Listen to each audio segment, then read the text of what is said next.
अस्सलाम वालेकुम स्टूडेंट्स, आज हम पढ़ेंगे इंट्रोडक्शन किस चीज़ का, हमारी पूरी 9th क्लास के बुक का।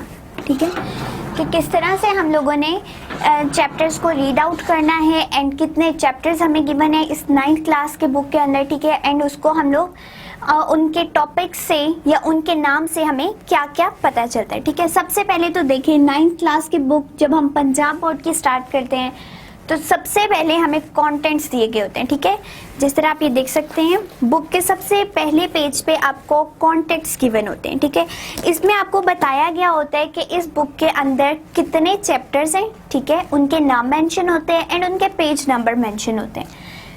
सो हम कंटेंट से ही स्टार्ट करते हैं। सो कंटेंट्स में हमारे पास गिवन है यूनिट्स। ठीक है, कि कौन कौन से हमारे पास चैप्टर हैं। Unit number 1। ठीक है, अब इसका नाम जो हमें गिवन है that is physical quantities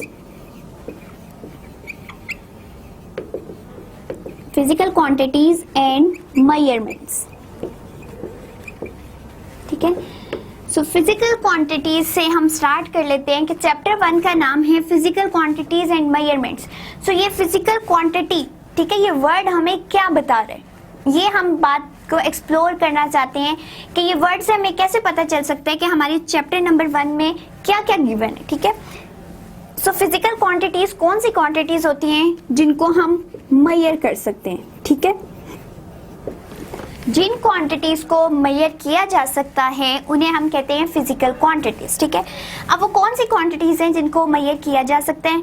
like अगर आपने एक ग्लास के अंदर पानी लिया है, ठीक है, आप उसको मेजर कर सकते हो ना कि आपके पास इस ग्लास के अंदर कितने मीटर क्यूब पानी है या कितने लीटर्स पानी है, तो आप उसको मेजर कर सकते हो। ठीक है, अब समटाइम हम कहते हैं कौन सी ऐसी चीज़ है जो हम मेजर नहीं कर सकते। ठीक है, क्योंकि हमने तो कहा हम हर चीज़ मेजर कर सकते हैं। नहीं, आप कभी अपने जो हेड के बाल मेजर कर सकते हैं, कभी भी आप मेजर नहीं कर सकते।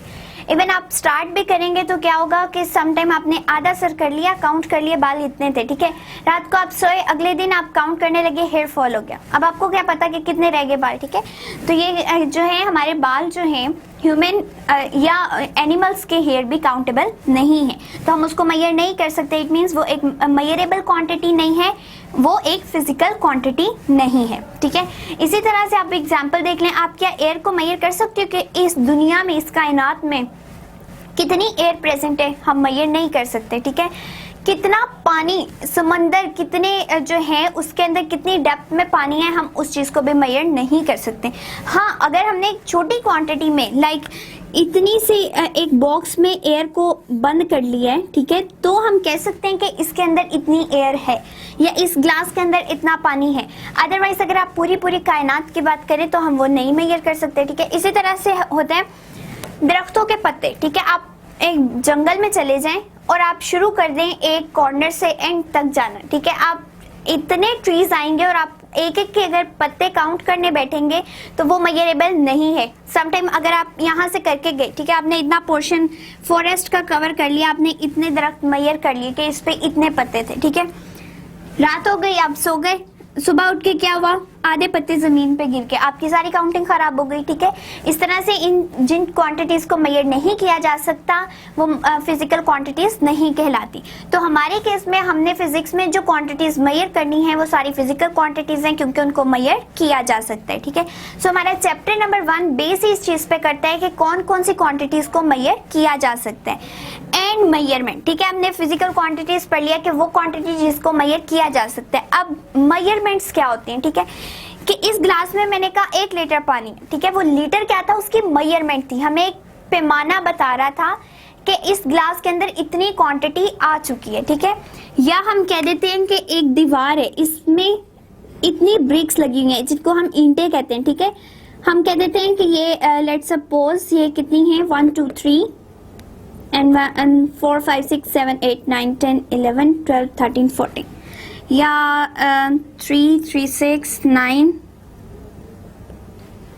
15। ठीक है, हमने कहा ये 15 ब्रिक्स हमने इसमें यूज की, तो ये क्या है, एक हमारे पास मेजरमेंट आ चुकी है क्या कि ये 15 ब्रिक्स हैं। ठीक है, अब मैं अगर इसको कह दूं कि ये वॉल जो थी इतने मीटर लंबी थी, ठीक है।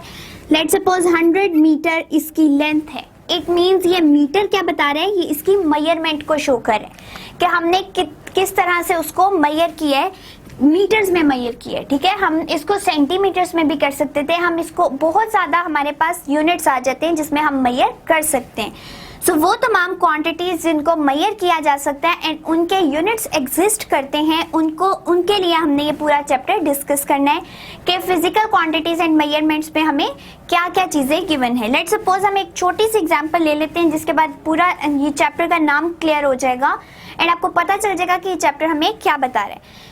आप टाइम देखें, ठीक है। टाइम क्या है, हमने एक काम करना है, लेट्स सपोज अपना होमवर्क करना है, ठीक है।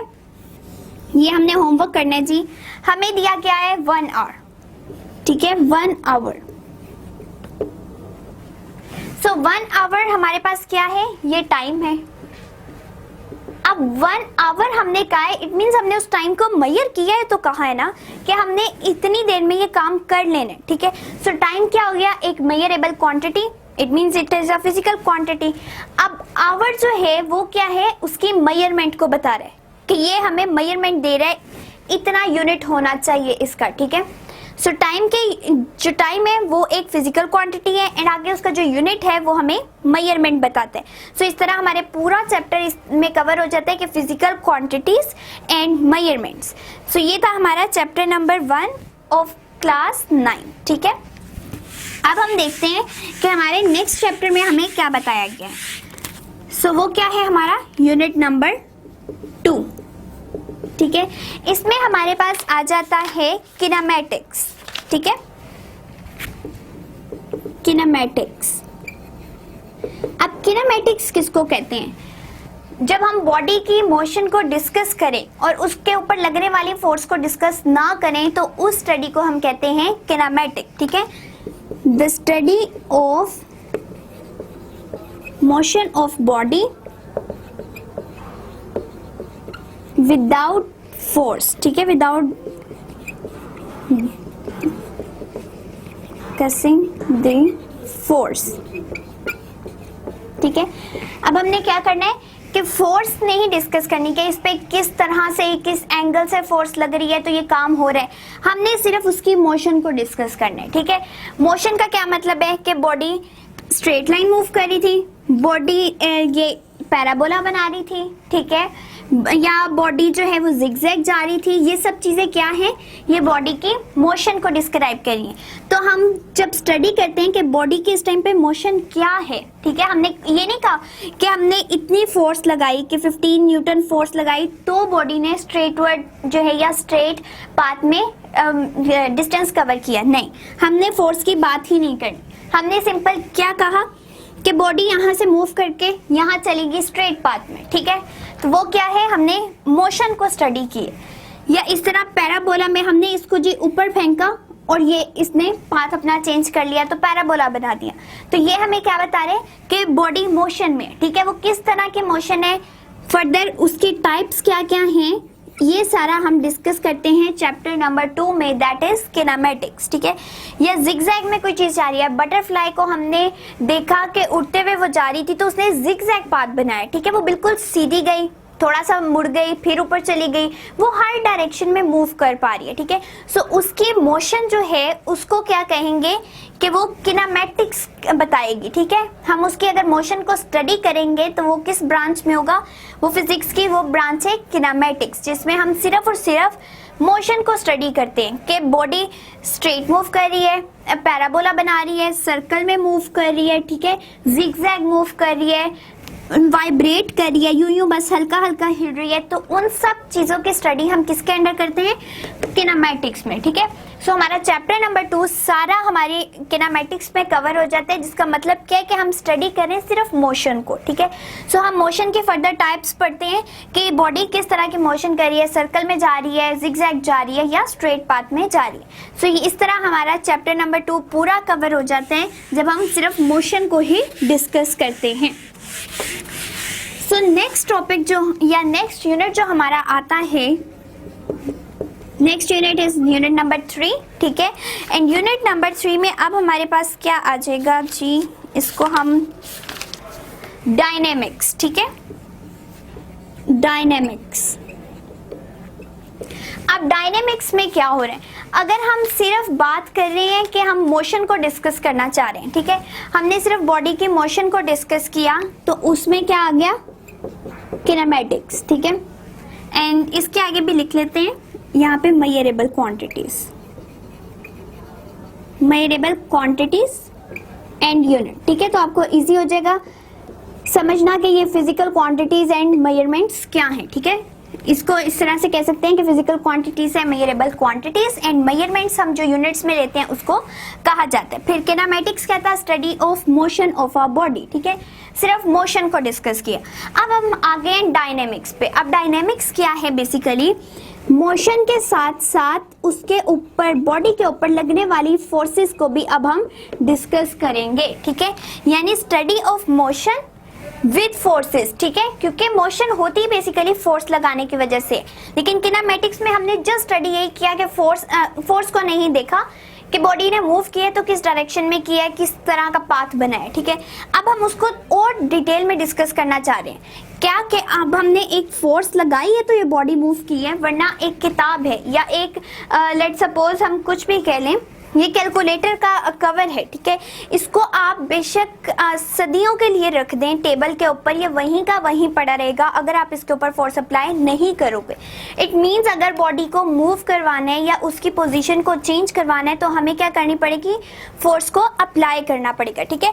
तो जब हम बॉडी को मूव करवा रहे हैं और उसके साथ साथ उसके ऊपर फोर्स लगा के मूव करवाया जा रहा है तो उस सारी स्टडी को हम क्या कहते हैं, डायनेमिक्स, ठीक है। किसी चीज के ऊपर फोर्स लग रही है एंड देन वो मूव कर रही है, उसकी स्टडी को हम कहते हैं डायनेमिक्स, ठीक है। अब हमने क्या कहा कि एक जो है इसमें डिफरेंट टर्म्स आ जाती हैं कि अगर हमें बॉडी को मूव करवाना है या कोई बॉडी रेस्ट पे है तो उसकी वो कौन सी प्रॉपर्टी है, ठीक है। अगर क्योंकि बॉडी की अपनी प्रॉपर्टी है इनर्शिया, ठीक है, जिसकी वजह से या तो वो मूव करता है या वो रेस्ट पे रहता है, ठीक है। इनर्शिया क्या होता है, is basically the property of a body कि वो रेस्ट पे रहे या मूव करे, ठीक है, जब हम उसके ऊपर फोर्स लगाएं। सो इसको तो अभी हम डिटेल में डिस्कस नहीं कर रहे हैं, हम जस्ट चैप्टर का नाम से ही उसका देख रहे हैं कि जो है इस चैप्टर में क्या क्या हो सकता है, ठीक है। सो हमने जितनी भी मोशन करवानी है फोर्सेस को उसके फोर्सेस लगा के उसको हम कहते हैं कि हम डायनेमिक्स में स्टडी करते हैं, ठीक है। फिर इसमें हमारे पास डिफरेंट लॉज आ जाते हैं कि न्यूटन्स ने जो लॉज दिए थे मोशन के बारे में, ठीक है। सो न्यूटन लॉ ऑफ मोशन जो है हम डिस्कस करेंगे डायनेमिक्स में, जिसमें हमें बताया जाएगा कि किस तरह से बॉडी मूव करती है, ठीक है।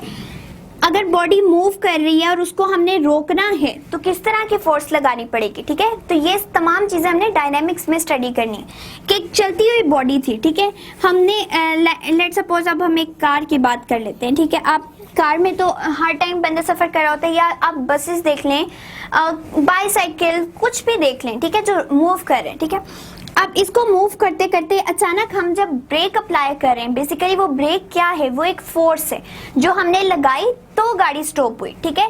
सो मूव करती हुई गाड़ी पे फोर्स लग गई तो बॉडी स्टॉप हो गई। तो ये सारी चीजें हम क्या कर रहे हैं कि बॉडी मूव भी कर रही थी, इट मीन्स वो मोशन में थी, हमने उसके ऊपर फोर्स लगाई तो वो चलना शुरू होगी, ठीक है। अदरवाइज आपकी गाड़ी खड़ी है, ठीक है। आपने क्या करना है, इंजन को स्टार्ट करना है, आपको कीज से इंजन को स्टार्ट करवाना पड़ेगा, जो कि आप फोर्स लगाएंगे, ठीक है। वो फोर्स लगेगी, बेशक लाइट सी हो तो वो स्टार्ट होगी, ठीक है। तो बेसिकली आपने क्या किया, गाड़ी को मूव करवाने के लिए फोर्स लगा दी। इट मीन्स ये फोर्स और मोशन दोनों चीजों की स्टडी हम किस में करते हैं, डायनेमिक्स में, ठीक है। सो ये हमारा चैप्टर पूरा इसी चीज में कवर होगा कि अगर बॉडी मूव कर रही थी, स्टॉप करना था तो कैसी फोर्स लगी, बॉडी को मूव करवाने के लिए कैसी फोर्स लगी, बॉडी किस तरह का पाथ कवर करेगी अगर हम इसके ऊपर अपवर्ड फोर्स लगाएं, डाउनवर्ड फोर्स लगाएं, या अगर बॉडी रेस्ट में है तब उसके ऊपर कौन कौन से फोर्सेस एक्ट कर रही है, अब उसने चलना शुरू कर दिया तब कौन से फोर्सेस एक्ट करेंगे। सो तमाम जो फोर्सेस हैं उनका इफेक्ट, और अगर उन फोर्सेस की वजह से बॉडी मूव करेगी तो उसको हम अंडर द डायनेमिक्स स्टडी करेंगे, ठीक है। सो ये था हमारा चैप्टर नंबर 3। अब आ जाता है हमारा next unit number 4। Unit number 4 में हमारे पास क्या है, turning effect of force. Turning effect of force या फोर्सेस, ठीक है। अब देखिए हमने एक सीक्वेंस में चलते आ रहे हैं, ठीक है। पहले तो हमने ये पढ़ा कि वो क्वांटिटीज जिनको मेजर किया जा सकता है, ठीक है, हम उसको पहले फिजिक्स में डिस्कस करेंगे कि इन क्वांटिटीज को वाकई हम स्टडी कर सकते हैं, ठीक है। फिर अब उन क्वांटिटीज के अंदर से हमने मोशन को ले लिया कि बॉडी मूव कर रही है तो वो किस तरह से कर रही है, क्या पाथ बनाएगी। फिर हमने कहा अगर बॉडी मूव कर रही है तो उसके ऊपर ऑब्वियसली कोई ना कोई फोर्स लगेगी तो वो मूव कर रही है, ठीक है। तो हमने किस चीज को स्टडी कर लिया, डायनेमिक्स को। अब हम कह रहे हैं कि सिर्फ बॉडी मूव इस तरह नहीं कर सकती कि वो स्ट्रेट पाथ में करती रहे या वो सर्कल बनाती रहे, जिगजैग बनाती रहे, वो अपने ही एक्सिस पे टर्न भी हो सकती है, ठीक है।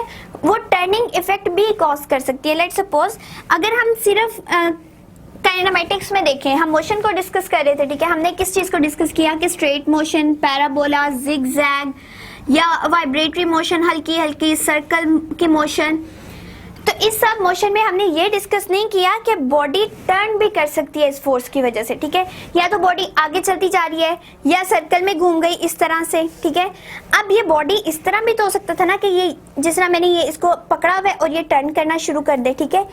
तो ये अपने ही एक्सिस पे अगर टर्न कर रही है तो इट मींस ये turning effect of force produce हो रहा है, जिसको हम कहते हैं टॉर्क, ठीक है। सो टॉर्क के बारे में हम अपने पूरे यूनिट नंबर 4 में डिस्कस करेंगे कि ये टॉर्क बेसिकली है क्या, ठीक है। Torque is the turning effect of force, कि अगर कोई बॉडी हल्का सा मूव करती है या हम खुद देखें कि हम टर्न ले रहे होते हैं, अगर वो भी नहीं तो आप ऐसा करें कि घरों के दरवाजे देखते हैं ना आप इसको, ठीक है। आप सारा दिन क्या कर रहे होते हैं, इसको आगे पीछे मूव करवा रहे होते हैं। जब आपने बंद करना होता है आप उसको नॉक को खींचते हैं, लॉक को, ठीक है, तो वो बंद हो जाता है। फिर आप क्या करते हैं, आपने उसको ओपन करने लॉक को मूव किया, आगे किया तो वो जो है वो मूव हो गया। अब क्या हुआ कि यहाँ पे तो ये बिल्कुल स्ट्रिक्ट रहा, ऐसा तो नहीं हुआ कि दरवाजा पूरा का पूरा घूम गया, टूट के जो है वो सर्कल में मूव करना शुरू कर गया, नहीं, बल्कि क्या हुआ है, हल्का सा उसने टर्न लिया, ठीक है। तो वो टर्निंग इफेक्ट क्या है, बेसिकली वो हमारे पास है टॉर्क। और हमने अभी जो किनेमैटिक्स में पढ़ा या डायनेमिक्स में पढ़ा, वो हमने टर्न को डिस्कस नहीं किया, बल्कि हमने पूरी बॉडी के मोशन को डिस्कस किया कि पूरी बॉडी यहाँ से उठ के दूसरी जगह पे शिफ्ट हो गई। अब हम चैप्टर 4 में क्या डिस्कस कर रहे हैं, वो बॉडी अपने ही अराउंड भी मूव कर सकती है। लाइक जिस तरह फैंस वगैरह हैं वो अपने ही अराउंड मूव कर सकते हैं, लेकिन वो तो हम चलें किनेमैटिक्स में स्टडी करेंगे। डोर वगैरह की जो एग्जांपल है वो बेस्ट एग्जांपल है कि वो अपने ही एक्सिस के ऊपर भी आगे पीछे मूव कर सकता है। सो हमने चैप्टर नंबर 4 में इस चीज को डिस्कस करना है डिटेल में कि किस तरह से कोई बॉडी में टर्न इफेक्ट प्रोड्यूस हो सकते हैं। या आप इसके लिए देखें सी सॉ है, ठीक है, ऊपर नीचे मूव करता है, वो क्या हो रहा होता है, बेसिकली वो टर्निंग इफेक्ट प्रोड्यूस हो रहा होता है, ठीक है। इस तरह से इस पॉइंट के अलोंग जो है मूवमेंट हो रही होती है, कभी ऊपर कभी नीचे, ठीक है। सो क्या होता है, वो टॉर्क प्रोड्यूस हो रहा होता है, हल्का हल्का टर्न प्रोड्यूस हो रहा होता है, ठीक है। अब समटाइम ऐसा होता है कि बॉडी बिल्कुल इक्विलिब्रियम में भी होती है, ठीक है, उसके ऊपर कोई फोर्स एक्ट नहीं कर रही होती, तो क्या हो रहा होता है उस टाइम पे, कौन कौन सी फोर्सेस एक्ट कर रही होती हैं, क्योंकि ऐसा नहीं है कि जो बॉडी पड़ी है उसके ऊपर कोई फोर्स एक्ट ना कर रही हो। इवन अगर आप ये डस्टर भी देख लें, ये हर टाइम इसके ऊपर तमाम जो हमारी ग्रेविटेशनल फोर्स है या हमारे जो एयर में पार्टिकल्स हैं उनकी फोर्स इसके ऊपर लग रही होती है, ठीक है। वो तो मैंने इसको एक्सटर्नली फोर्स लगाई और उठा लिया, अदरवाइज अगर ये यूं पड़ा भी है टेबल पे तब भी इसके ऊपर फोर्सेस लग रही हैं कि इसका वेट भी एक्ट करे, जो कि ग्रेविटेशनल फोर्स की वजह से होगा, अर्थ की अपनी फोर्स, ठीक है। और इसके ऊपर एटमॉस्फेयर से भी तमाम फोर्सेस अप्लाई हो रही हैं। बट ये क्यों स्टेबल है, क्योंकि उन तमाम का इफेक्ट कैंसिल हो रहा है। किस तरह से कि ऊपर से जितनी फोर्सेस लग रही हैं इस ब्लॉक के ऊपर उतनी ही नीचे से भी लग रही है, ठीक है। लेट्स सपोज अगर 15 न्यूटन फोर्स ऊपर से लग रही है, 15 ही नीचे से लग रही है, लेकिन डायरेक्शन दोनों की ऑपोजिट है। इट मींस एक जो है पॉजिटिव में होगी और एक नेगेटिव में। सो पॉजिटिव और नेगेटिव को अगर आप ऐड भी करें तो क्या हो जाता है, इफेक्ट कैंसिल, जीरो। सो इसीलिए बॉडीज जो है वो इक्विलिब्रियम में रहती हैं, क्योंकि उनके ऊपर हर तरफ से फोर्स जो एक्ट कर रही होती है वो एक दूसरे के इफेक्ट को कैंसिल आउट कर देती है, ठीक है। सो हम टर्निंग इफेक्ट के बारे में अपने चैप्टर नंबर 4 में थोड़ी डिस्कस करेंगे। नेक्स्ट चैप्टर है हमारा work and energy, chapter number 5 is gravitation, ठीक है। अभी हमने जिस तरह बात की कि अर्थ जो है वो हर टाइम फोर्स लगा रहा है, ठीक है। सो फर्स्ट जो अर्थ फोर्स लगाता है that is force of attraction, ठीक है। Force of attraction between masses, between all masses, ठीक है। तमाम जो मैसेज हैं को लाइक हमारे पास एक ये मार्कर है, ये डस्टर है, दोनों के ऊपर ज़मीन भी फोर्स लगा रही है एंड हर टाइम ये एक दूसरे के ऊपर भी फोर्स एग्जर्ट कर रही है। सो सारी फोर्सेस जो एक्ट कर रही होती हैं वो बेसिकली क्या कर रही होती है, वो फोर्स ऑफ अट्रैक्शन की वजह से होती हैं। ज़मीन पे लेट्स सपोज अगर हम एक ट्री देख लें, ट्री से हम कहीं कोई भी फ्रूट है, कोई वेजिटेबल है, गिर गई है नीचे, ठीक है, तो वो गिर के नीचे ही क्यों आती है? जिस तरह आइंस्टाइन ने कहा था ये एप्पल नीचे ही क्यों आ रहा है, ठीक है। सॉरी इट वाज न्यूटन, ठीक है, न्यूटन ने कहा था। तो हमारे पास क्या हुआ था बेसिकली कि वो वाकई एप्पल नीचे क्यों आया, क्योंकि फोर्स ऑफ अर्थ, जो अर्थ की अपनी अट्रैक्शन की फोर्स है, उसने उसको नीचे खींच लिया, जिसकी वजह से हमारे पास क्या होगा कि एप्पल भी या कोई भी चीज़ जो है हमारे पास डाउनवर्ड एक्ट करेगी, ठीक है। सो हम तमाम फोर्स ऑफ अट्रैक्शन को डिस्कस करेंगे अंडर ग्रेविटेशन। ग्रेविटेशन क्या आ रही है? अर्थ की फोर्स, ठीक है, या फोर्स ऑफ अट्रैक्शन जो कि हर मैस के अंदर पाई जाती है कि वो एक दूसरे को अट्रैक्ट कर सके। लेट्स सपोज अगर आप देखें, हम दो मैग्नेट लेते हैं, दो मैग्नेट हमने लिए, दोनों को करीब लेके आए, वो एक दूसरे को अट्रैक्ट करेंगे और आपको बहुत ज़्यादा फील भी होगा कि वो अट्रैक्ट कर रहे हैं, ठीक है। सो हर ऑब्जेक्ट इस यूनिवर्स का एक एक ऑब्जेक्ट अपनी तरफ से दूसरे को अट्रैक्ट कर रहा है, ठीक है। कोई बुक हो, पेंसिल हो, उसके ऊपर फोर्स ऑफ अट्रैक्शन लगती है एक अर्थ की भी, और वो तमाम मैसेज एक दूसरे को अट्रैक्ट कर रहे होते हैं, ठीक है। सो किस तरह से वो अट्रैक्ट करते हैं एंड किस तरह की फोर्सेस उन पे अप्लाई होती हैं, तो हमारे पास ये सारे फेनोमेनाज होते हैं, हम उसको डिस्कस करेंगे अंडर ग्रेविटेशन, ठीक है। सो ग्रेविटेशन के बाद हमारे पास जो नेक्स्ट चैप्टर आता है it is work and energy. तो अब हम देख लेते हैं कि वर्क एंड एनर्जी क्या है हमारे पास। जी यूनिट नंबर 6 है हमारे पास, वर्क एंड एनर्जी। अब देखें वर्क क्या होते हैं। हम कोई भी काम कर सकते हैं, वो क्या है बेसिकली वर्क, ठीक है। लेकिन फिजिक्स की लैंग्वेज में वर्क क्या होते हैं? अगर कोई बॉडी पे फोर्स लगाई जाए, ठीक है, मैं फोर्स को F से रिप्रेजेंट कर रही हूँ एंड वो कोई डिस्टेंस कवर करे, ठीक है। अगर फोर्स लगी और उसने डिस्टेंस कवर कर लिया बॉडी ने, तो हम उसको क्या कहते हैं कि ये हमारे पास वर्क हो गया, ठीक है। लेट्स सपोज अगर मैं इसको डस्टर को उठा के खड़ी रहूँ, ठीक है, और मैं कह रही हूँ जी मैंने तो काम कर लिया, ठीक है, मैं इतनी देर इसको उठा के खड़ी रही तो मैंने काम कर लिया, तो बिल्कुल भी फिजिक्स की लैंग्वेज में इसको वर्क नहीं कहा जाता। क्यों? क्योंकि मैं इस पर फोर्स तो लगा रही हूँ, ठीक है, मैं इस पर फोर्स लगा के इसको लेके खड़ी हूँ, लेकिन मैंने कोई भी डिस्टेंस कवर नहीं किया। जब तक ये डिस्टेंस कवर नहीं करेगा, लेट्स सपोज इधर से मूव करके इधर तक ही चला जाए, तब हम इसको कहेंगे कि इसने वर्क किया है।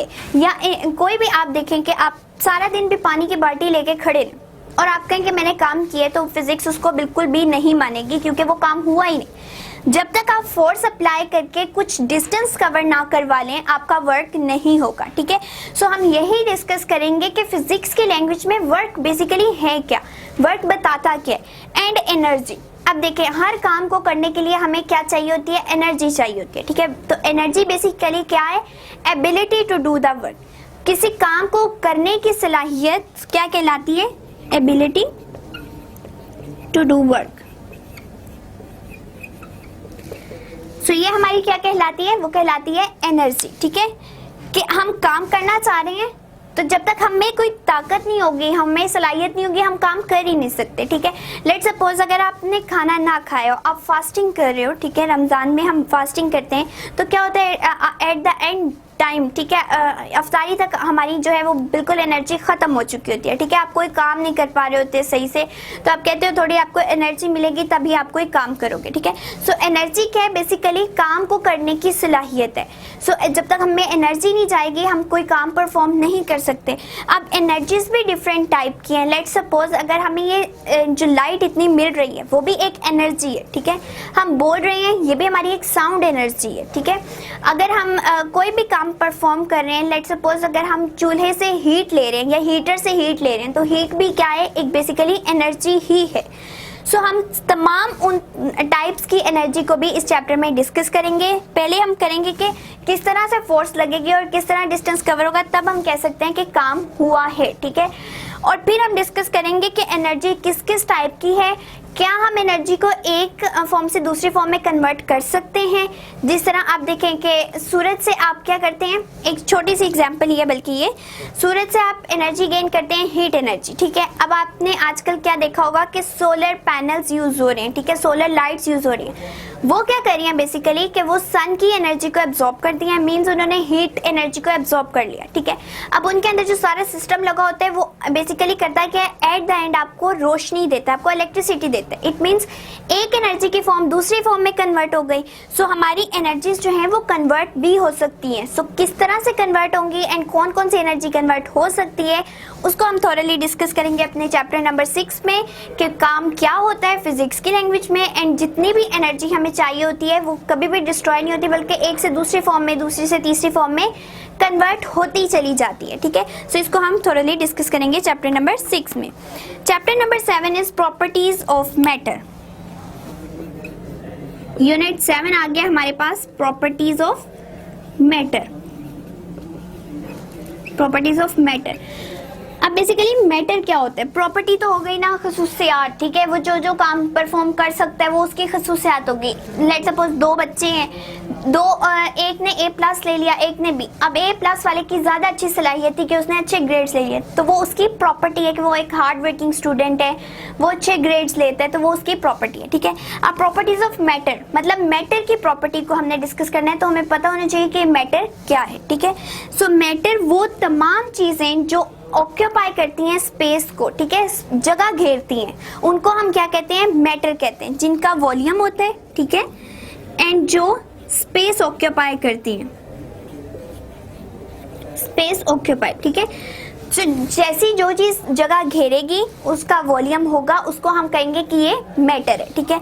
अब मैटर की बेसिक हमारे पास 3 फॉर्म्स हैं, सॉलिड, लिक्विड एंड गैस। अब देखिए सॉलिड का भी वॉल्यूम होता है, ठीक है, और वो जगह भी घेरती है। एक आप डस्टर को ही ले लें तो इसने भी जगह घेरी होगी जब आप इसको टेबल पे रखेंगे, ठीक है। लिक्विड भी आप ग्लास में डालें तो वो क्या करेगा, अल्टीमेटली जगह घेरेगा। गैसेस को भी अगर आप देखें तो वो भी थोड़ा सा वॉल्यूम ऑक्यूपाई करती हैं, स्पेस ऑक्यूपाई करती हैं। सो मैटर तो हमारे 3 तरह के ये थे, ठीक है। चौथा मैटर भी हमारे पास आता है जो कि प्लाज्मा कहलाता है, वो आगे गैसेस के फर्दर जो है हम उसको डिस्कस कर देंगे कि किस तरह से हमने उसको प्लाज्मा में कन्वर्ट कर दिया गैसेस को, ठीक है। सो ये 3 जो हमारे पास मैटर की स्टेट्स आ रही हैं, अब उनकी अलग-अलग खसूसियात हैं कि वो किस तरह से काम करती हैं, कितनी जगह घेरेंगी, कितना उनका वॉल्यूम होगा, कितनी लेंथ होगी, या वो उनके अंदर जो मॉलिक्यूल्स प्रेजेंट हैं वो किस तरह मूव करेंगे। हर एक की अपनी अपनी खसूसियात होती हैं। जिस तरह मैंने अभी एग्जांपल दी कि 2 बच्चे ले लें तो उनकी जगह हम 3 कर लेते हैं कि एक लिक्विड हो गया, एक सॉलिड हो गया, एक गैस हो गया, ठीक है। तो तीनों की अपनी अपनी डिफरेंट कैपेबिलिटीज होंगी। किसी को शौक होगा आर्ट का, ठीक है, किसी की हॉबी होगी कि वो गार्डनिंग करे, या किसी की हॉबी है कि वो बुक रीडिंग करे, तो वो सबकी अपनी अपनी प्रॉपर्टी है, ठीक है। और इसी तरह से सबकी अपनी अपनी प्रॉपर्टी होती है कि वो अच्छे मार्क्स ले सकते हैं या वो एवरेज लेते हैं या वो हार्ड वर्किंग स्टूडेंट है, तो ये बेसिकली उनकी प्रॉपर्टी है, ठीक है। तो अब सॉलिड की, लिक्विड की, गैस की भी अपनी अपनी प्रॉपर्टीज हैं। कुछ सॉलिड जो हैं वो जल्दी मेल्ट हो जाते हैं, ठीक है, कुछ सॉलिड जल्दी मेल्ट नहीं होते। कुछ सॉलिड्स को तोड़ने में बहुत देर लगती है, कुछ सॉलिड को नहीं लगती, तो वो भी क्या है, उनकी खसूसियात हैं, अपनी अपनी खसूसियात हैं कि वो किस तरह से एक चीज़ के असर को अपने ऊपर होने देते हैं, ठीक है। तो इस तमाम की स्टडी हम अपने चैप्टर नंबर 7 में करेंगे कि जितने भी मैटर्स हैं उनकी अलग-अलग क्या खसूसियात हैं, ठीक है। सो ये हमारा हो गया चैप्टर नंबर 7। अब हम यूनिट नंबर 8 की तरफ मूव करते हैं। यूनिट 8 हमारे पास क्या है, यूनिट नंबर 8 है thermal properties of matter. Thermal properties of matter. अभी हमने डिस्कस किया कि एक जनरल डिस्कशन कर ली प्रॉपर्टीज ऑफ मैटर की, ठीक है। अब हमने उसमें से भी एक सिर्फ चीज़ को डिस्कस करना है कि थर्मल प्रॉपर्टी। पहली बात है कि थर्मल क्या होता है, ठीक है। थर्मल निकला है हीट से, ठीक है। सो बॉडीज की वो प्रॉपर्टी कि वो हीट को एब्जॉर्ब कर सकते हैं, वो हीट को एब्जॉर्ब नहीं कर सकते, वो अपने अंदर से कितनी हीट को कर लिया कि मैटर जो है हमारे पास, जो लिक्विड सॉलिड एंड गैसेस हैं, मैटर्स हैं, ठीक है, उनकी डिफरेंट प्रॉपर्टीज़ होती है, ठीक है, कि उनकी क्या क्या खुसूसियात हैं, वो किस तरह से मेल्ट हो सकते हैं, कितना टेम्परेचर चाहिए होगा तो वो एक स्टेट से दूसरे स्टेट में चेंज हो जाएंगे। तो ये सारा हमने पढ़ लिया चैप्टर नंबर 7 में कि प्रॉपर्टीज़ ऑफ मैटर में क्या क्या डिस्कस कर सकते हैं हम, ठीक है। अब हमने एक स्पेसिफिक प्रॉपर्टी को उठाया है, that is only the thermal properties of matter. Thermal कहाँ से निकले? हीट से, ठीक है। सो यानी कि अगर हम लोग किसी मैटर को यानी लिक्विड सॉलिड और गैसेस को हम हीट प्रोवाइड करें तो उससे क्या क्या इफ़ेक्ट हो सकते हैं, ठीक है। क्योंकि देखिए सॉलिड पे अगर हीट का इफ़ेक्ट कुछ और हो रहा है, लाइक अगर हम सॉलिड को देखें, आइस को ही देख लें, हम उसको क्या करें, हीट दे रहे हैं, गर्म करें, तो वो क्या हो जाएगा, लिक्विड में चेंज हो जाएगा, ठीक है। तो स्टेट चेंज हो गई, एक स्टेट से दूसरी स्टेट में चला गया जब हमने हीट प्रोवाइड की। अब जब हम लोग लिक्विड को खाली हीट प्रोवाइड करेंगे तो वो स्टीम में चला जाएगा यानी गैस में कन्वर्ट हो जाएगा, तो यहाँ पे भी स्टेट चेंज हो गई है। तो इसका मतलब है कि हीट प्रोवाइड करने से हमारी स्टेट्स भी चेंज हो जाती हैं। एंड ये बहुत ज़्यादा मैटर करता है कि किसी बॉडी में कितनी हीट प्रेजेंट है या कितना टेम्परेचर इंक्रीज कर गया। सो इस चैप्टर के अंदर हम लोग बेसिक डिफरेंस पढ़ेंगे between the temperature and the heat, क्योंकि टेम्परेचर और हीट को हम मिक्स कर देते हैं, बट ये दो सेम क्वांटिटीज़ नहीं हैं, बल्कि ये दो डिफरेंट क्वांटिटीज़ हैं। एंड हम इसको जो है डिटेल में डिस्कस करेंगे कि टेम्परेचर क्या होता है एंड हीट क्या होती है। नेक्स्ट जो हम इस चैप्टर में डिस्कस करेंगे वो होगा थर्मोमीटर, यानी एक ऐसा डिवाइस जो कि टेम्परेचर को मेजर कर सकता है।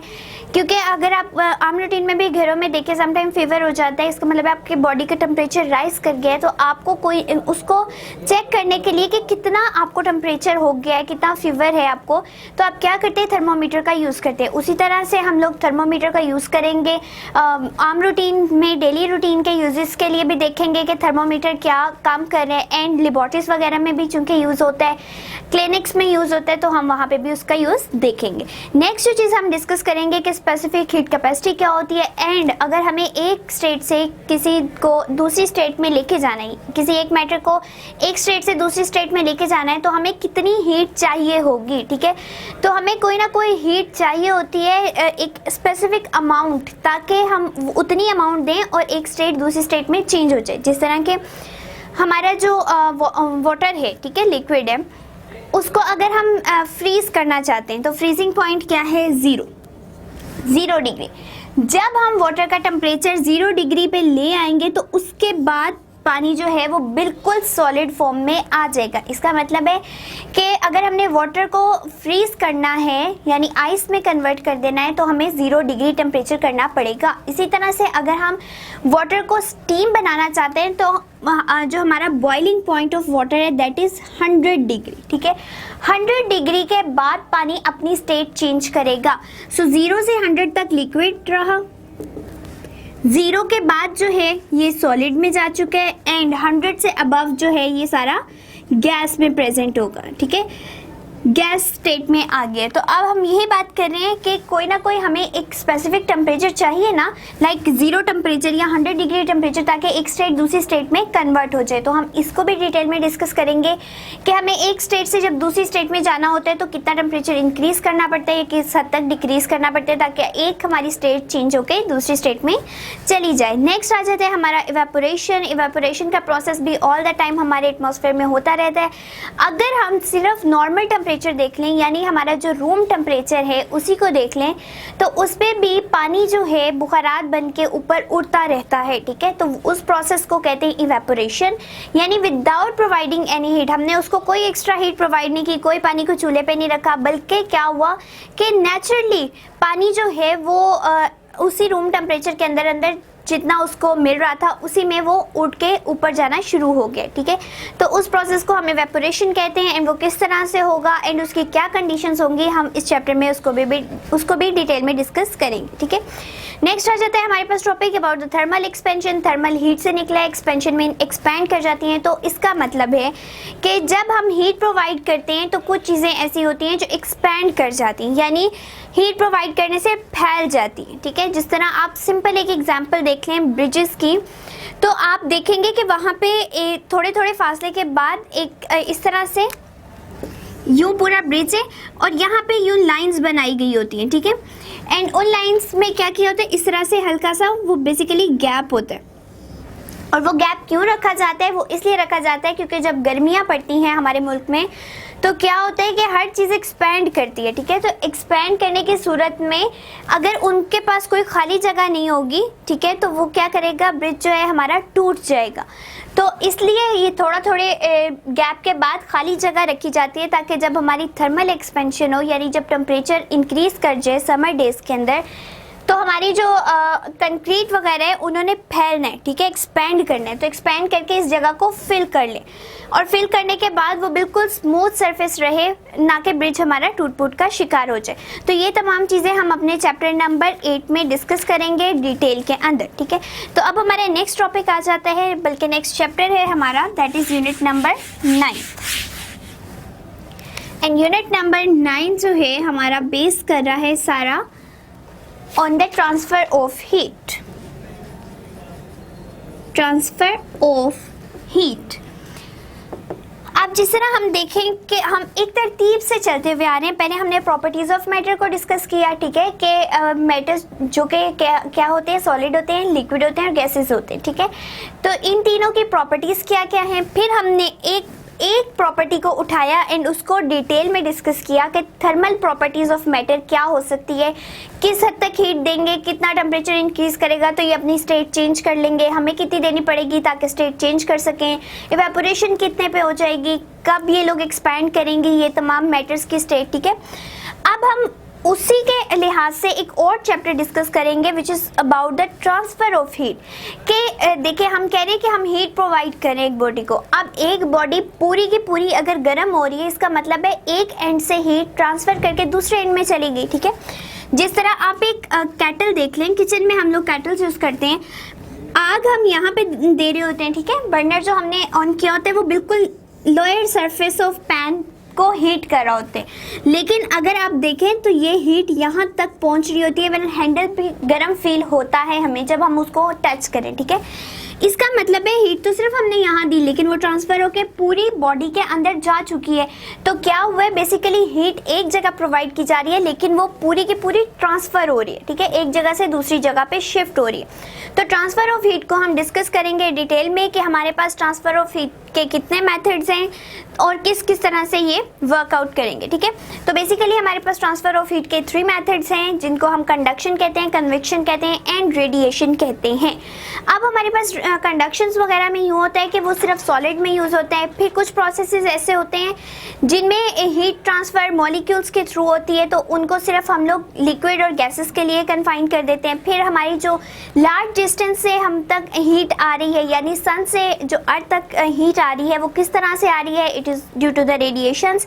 सो हम इन टॉपिक को डिटेल में डिस्कस करेंगे। इसी तरह से हमारे पास एक ग्रीन हाउस इफेक्ट आ जाता है कि ग्रीन हाउस इफेक्ट बेसिकली क्या है कि हमारी जो अर्थ पे इतनी ज़्यादा हीट प्रोड्यूस होती जा रही है, ठीक है, हीट एक जगह से दूसरी जगह ट्रांसफ़र होने के बाद हमारे अर्थ के टेम्परेचर को भी इंक्रीज़ कर रही है। तो वो किस तरह से कर रही है एंड हमारा अगर अर्थ का टेम्परेचर इंक्रीज़ करता जा रहा है तो उससे हमारे लिए क्या हार्मफुल इफेक्ट कॉज हो सकते हैं। सो ये तमाम चीज़ें हम डिस्कस करेंगे चैप्टर नंबर 9 में, that is transfer of heat. और ये था हमारी होल बुक का इंट्रोडक्शन।